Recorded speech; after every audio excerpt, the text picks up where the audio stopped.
एक बार पुनः सभी का स्वागत है। हिंदी के भाग 6 और वर्ण विचार के भाग 5 में हिंदी का जो दिवस 6 वो छठा दिवस है और उसमें हम बात कर रहे हैं, वर्ण विचार को लेकर चल रहे हैं बड़े छोटे छोटे मिनट के साथ, क्योंकि बड़ा वीडियो नहीं कर रहे हैं, देखने में आसानी होगी और उबन नहीं होगी। लेकिन ऐसा नहीं है कि यह कोर्स जो है आपको समय के पहले नहीं समाप्त किया जाएगा, समय से कोर्स समाप्त होगा। बात रही पेडागोजी की, तो याद करिए आपका सीटेट जो होता है वो 15 नंबर आपके गद्यांश और पद्यांश से आता है और 15 नंबर आपका पेडागोजी आता है। लेकिन जहां यूपी टेट की बात करेंगे अभी तक का जो रहा है उसमें लगभग 24-23-25 के आसपास आपके व्याकरण पूछे जाते हैं और 5 में आपके पेडागोजी से आता है। लेकिन हम पेडागोजी भी समाप्त करेंगे। यहाँ पर हम लोग लेके चल रहे हैं वर्ण को। वर्ण में 2 भाग, स्वर और व्यंजन। स्वर में भी स्वरों के प्रकार की बात हो रही है, उसमें भी हम लोग चलते चलते पहुंच गए हैं उसके तीसरे प्रकार को समाप्त करके चौथे प्रकार की तरफ। आइए उसके आगे चलते हैं। देखिए क्या है आज का जो प्रकार है, पुनः दोहरान करते हुए, जो हम वर्ण को 2 पार्ट किए थे, स्वर एक तरफ स्वर था, एक तरफ व्यंजन था। और स्वर में भी हम लोग पहला पढ़े थे मात्रा के आधार पर, दूसरा पढ़े थे ओष्ठ के आधार पर और तीसरा पढ़े थे हम लोग जिह्वा के आधार पर। ये 3 पढ़ चुके थे। इसके आधार पर जो प्रश्न बनेंगे ये मात्रा के आधार पर 3, ओष्ठ के आधार पर 2, जिह्वा के आधार पर 3। आज हम लोग पढ़ेंगे तालु के आधार पर। तालु के आधार पर जो विभाजन होगा वो कैसे होगा, तो चलिए आइए देखें तालु का मतलब क्या है। उच्चारण स्थान बताया गया था। मान लीजिए ये हमारे मुख की छत है और उन छतों में याद करिए पहली स्थिति आती है ओष्ठ की, दूसरी स्थिति देखिए आती है डी से दंत की आती है, उच्चारण स्थान में बताया गया है। उसके बाद तीसरी स्थिति आती है यम मूर्धा की और इसके बाद सब शुरू हो जाता है तालु। मतलब यहाँ से सब कुछ जो है ये तालु रहता है, मतलब टी तालु रहता है। और कंठ लास्ट में पता ही है कि यहाँ पर ये के से कंठ रहता है, आपको बताया गया KTM 2। ये स्थिति क्लियर है। लेकिन जो स्वर होते हैं वो जिह्वा के सहारे, मतलब जो जिह्वा होती है वो कहीं न कहीं छूती है। कैसे छूती है, उन जिह्वा के छूने का कंडीशन क्या है, उन्हीं को आज सीखना है। मान लीजिए हमारी जिह्वा है, तो यह जो जिह्वा है यह 4 तरह से स्वरों को छुएगी। किसको? तालु को। तालु को जाकर छुएगी। तो जब छूती है तो 4 कंडीशन बनते हैं। कौन कौन? पहले एक कंडीशन बनती है समृद्ध की, दूसरी बनती है, इसी में अर्ध लगा देंगे तो हो जाएगा अर्ध समृद्ध दूसरा प्रकार। तीसरा प्रकार जो आपका बनेगा वो विवृत बनेगा और चौथा आगे फिर लगा देंगे अर्ध।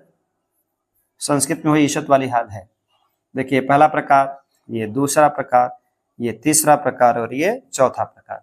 तो तालु के आधार पर ये 4 प्रकार के हैं। कौन कौन? पहला समृद्ध स्वर, अर्ध समृद्ध स्वर, विवृत स्वर और अर्ध विवृत स्वर। ये होते क्या हैं इसका मतलब भी जान लीजिए। समृद्ध का सीधा सा मतलब होता है बंध। अगर समृद्ध का विलोम पूछा जाए तो उसका समृद्ध का विलोम यही विवृत होता है। तो बताया गया है समृद्ध का मतलब बंद और विवृत का मतलब खुला। 2 अर्थ क्लियर हो गया, समृद्ध का विलोम विवृत। अर्ध का मतलब होता आधा, तो सीधा सीधा समझ गए होंगे कि आधा खुला, आधा बंद और आधा खुला। ये आधा बंद हो गया, यहाँ भी अर्ध लगा है तो इसका भी मतलब आधा हो गया, इसका मतलब आधा खुला। तो 4 कंडीशन हो गए, समृद्ध, अर्ध समृद्ध, विवृत और अर्ध विवृत। अर्थ को भी आपने देख लिया। अब ये वीडियो के साथ फिर बता देने, ये आपकी मुंह की छत है, हमारे मुंह के सबके मुंह की छत है। ये आपका ओष्ठ, यहाँ पे आपका दांत, यहाँ मूर्धा। और जो तालु की कंडीशन है वो ज्यादा होती है, मैंने ये यहाँ से तक जो हरे बिंदु से यहाँ दिखा दे रहे हैं ये सभी बिंदु क्या आपके हैं, ये तालु हैं। ये यहाँ से कर तालु आपका चला जाएगा, ये सब कुछ तालु है। यहाँ पे आपका कंठ है, मतलब ये तालु की स्थिति ज्यादा है। इसमें होता क्या है कि जब जिह्वा, मान लीजिए जिह्वा है, तालु को आगे से आकर छू रही है, मतलब ये हमारी जीभ है, मुंह में जिह्वा है, यह क्या करती है, अगर आगे से आकर यही तालु का पहला यहाँ पर गेट बंद कर दे रही है, गई और तालु में ऐसे लगा दिया, तो यही कंडीशन कहलाती है समृद्ध। ये समृद्ध कहलाता है। पहली कंडीशन क्लियर हो गई। दूसरी कंडीशन देखिए क्या है। दूसरी कंडीशन,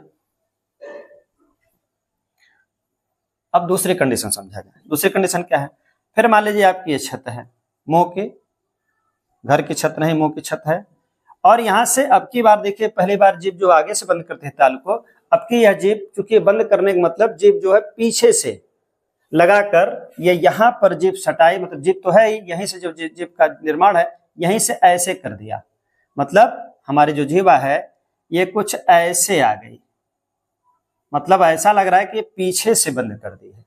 तो जब हमको कंडीशन केवल आगे देखनी, पीछे से कोई मतलब नहीं, हर कंडीशन आगे, तो आगे बंद है, अब की देखिए आगे क्या है, खुला है, यह क्या आपका है, विवृत है। तो दो कंडीशन बनेगी जीभ की, एक बार तालु को आगे से बंद करेगी उसको विवृत बोलेंगे, और एक बार आगे से उसको जीवा खोल देगी, मतलब पीछे से ले जाकर क्या करेगी बंद, मतलब पीछे से सट जाएगी, आगे से खुल जाएगी, इसको स्थिति बोलते हैं विवृत। देखिए खुल गया है, ये तालु और जीवा के बीच की खुली स्थिति है।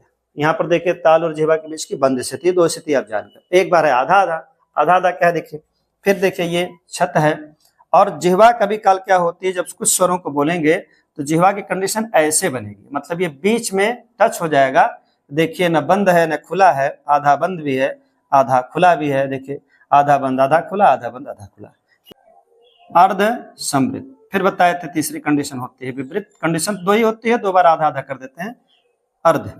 बस यही चार है। अगर ये पूछा कि तालु के आधार पर स्वरों का प्रकार कितना है, तो याद हो जाना चाहिए चार, पहला समृद्ध, दूसरा अर्ध समृद्ध, तीसरा विपरीत, चौथा अर्ध विपरीत।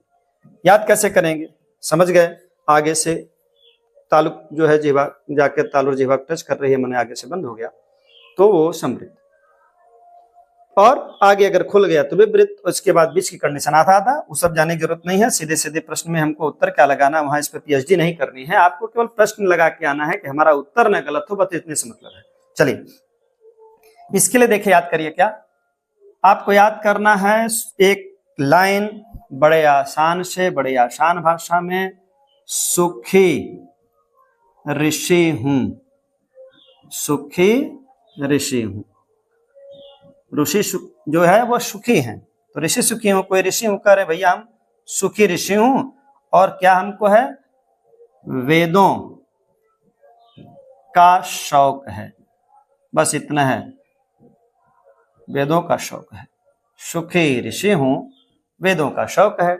बताए थे पिछली बार भी, आप केवल मात्रा निकाल लीजिए, जो जो मात्रा लगी है वो आपके स्वर निकल जाएंगे। देखिए यहाँ से ह्रस्व उ निकल के आ गया, एकदम स्पष्ट हो रहा है, यहाँ से छोटका उ जिसको बोलते हैं देखिए उ निकला, यहाँ से देखिए दीर्घ ई निकल गई, यहाँ से री अपने मूल कंडीशन बैठा हुआ है, उसके बाद ह्रस्व ई आ गई, इसके बाद देखिए बड़ा उ आ गया, दीर्घ उ आ गया। तो पांच लोग जो हैं वो समृद्ध स्वर हैं, कंडीशन अप्लाई। वेदों में भी आप मात्रा निकाल लेंगे, वहां पर देखिए ए की मात्रा है, यहाँ पर देखिए ओ की मात्रा है, इसका मतलब अर्ध समृद्ध स्वर कौन है, ए ओ है। लास्ट में देखिए विपरीत है चौथा, का लिखा है तो क पर आ की मात्रा लगी है तो ये आ हो गया। विपरीतम स्वराम पढ़े हैं संस्कृत में भी, विपरीत आ होते हैं, तो जितने अगर पूछ दिया गया विपरीत स्वर कौन सा है तो वैसे निकल जाएगा। लास्ट देखिए क्या है, सौ का इसकी मात्रा निकाल लीजिए, अ है, अ, और यहाँ क में अ है, यहाँ पर देखिए अ है। पूरी गिनती आपके हिंदी के अनुसार चल रही है, तो हिंदी का स्वर गिना लीजिए, देखिए क्या पूरा हो रहा है कि नहीं। देखिए 1 2 3 4 5, मतलब अगर ये कहा जाए कि हमारे विपरीत स्वरों की संख्या कितनी है, पता नहीं किससे प्रश्न कितना बनाएगा, हर कंडीशन के लिए तैयार रहिए। 5 यहाँ पर देखिए ए ओ 2, चलिए 5 ये हो गया, 2 इसमें आ गया अर्ध स्वर में, विपरीत में केवल 1 आया, और इसमें आ गया 3, सबको जोड़ लिया जाए, देखिए क्या हिंदी के 11 स्वर आए। चलिए देखिए 5 2 7 1 8 3 11, इसका मतलब मामला सही है। तो आपको क्या याद रखना है, सुखी ऋषि हूं, वेदों का शौक है। तो जब भी तालु के आधार पर पूछेगा तो आप याद रखेंगे, तालु के आधार पर जब भी आपको पूछा तो एक ही कंडीशन याद रखनी है, क्या, सुखी ऋषि है। मिलते हैं नेक्स्ट पार्ट में, और स्वरों को हम लोग विदा करेंगे अनुनासिक स्वर के साथ। अयोग वाह क्या होते हैं, कुछ और स्वर का नाम कहा जाता है। तो जितने तरह से प्रश्न बनेंगे नेक्स्ट वीडियो में सबको समाप्त करते हुए हम लोग आएंगे व्यंजन की तरफ, और धीरे धीरे हम लोग पेडागॉजी और सभी को समाप्त करेंगे। आपके प्रश्न जो हैं जितने भी आपके, चाहे सीटेट के हों चाहे यूपीटेट के हों, कोई बचेगा नहीं। आप देखते रहिए बेसिक लर्निंग फॉर एडवांस। अच्छा लगे शेयर करिए, कमेंट करिए, सुझाव सदैव आमंत्रित है। धन्यवाद।